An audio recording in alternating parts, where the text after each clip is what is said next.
महाकुंभ से viral हुई Mona Lisa और सलमान खान शादी के खूबसूरत बंधन में बंद। तर सलमान खान आणि मोनालिसा दोघं लग्नाच्या बंधनात बांधल्या गेले म्हणतात. म्हणजे विचार करा, सलमान खान मोनालिसा सोबत लग्न करेल का?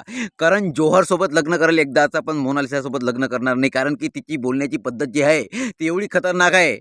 हॅपी व्हॅलेंटाईन डे बच्चा. बच्चा अबे बच्चा बोल कुछ भी मराठीत बोलायचं आहे आपल्याला, कारण की थोडी मिस्टेक होती मित्रांनो. एक ॲट अ टाईमले 2-2 वेळेस व्हिडिओ टाकतो तर हिंदी मराठी बोलायला लागते. त्यामुळे समजून घेत जा तुम्ही. बाकी मोनालिसाचं आणि सलमान खानचं लग्न होणं इम्पॉसिबल आहे. त्याच्यामागं कारण आहे बॉयफ्रेंड.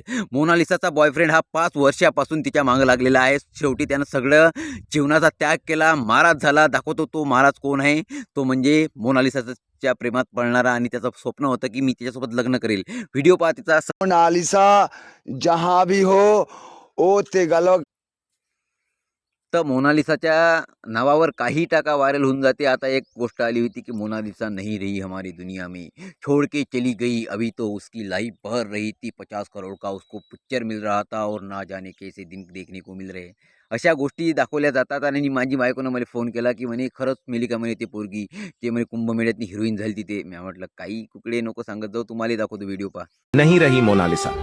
इस वक्त एक लड़की बहुत चर्चा तर मित्रांनो, आवाजापेक्षा ते म्युझिक एवढं हे वाटते ना दुःखदायक. म्हणजे या घोगरगायच्या आवाजाले कमी या म्युझिकलेच पाहून माणूस जास्त भावुक होऊन जाते. आणि मला माझ्या बायकोनं म्हटलं की हे खरं आहे का म्हणे की मोनालिसा मेली म्हणून. मी म्हटलं हे इंस्टाग्रामच्या व्हायरल व्हिडिओ आहेत, हे काही नसते म्हटलं. खरं खुरं सलमान खानचं लग्न काय आणि हे काय सगळ्या फेक आहे. ज्या गोष्टी रिअल आहे ते गोष्टी यूट्यूबवर सर्च करून पाहायची, तेव्हा समजते की कोणची गोष्ट खरी आहे कोणची खोटी आहे. सबस्क्राईब करा, समजलं असेल तर भेटू नेक्स्ट टाइम स्क्रॉल करता करता.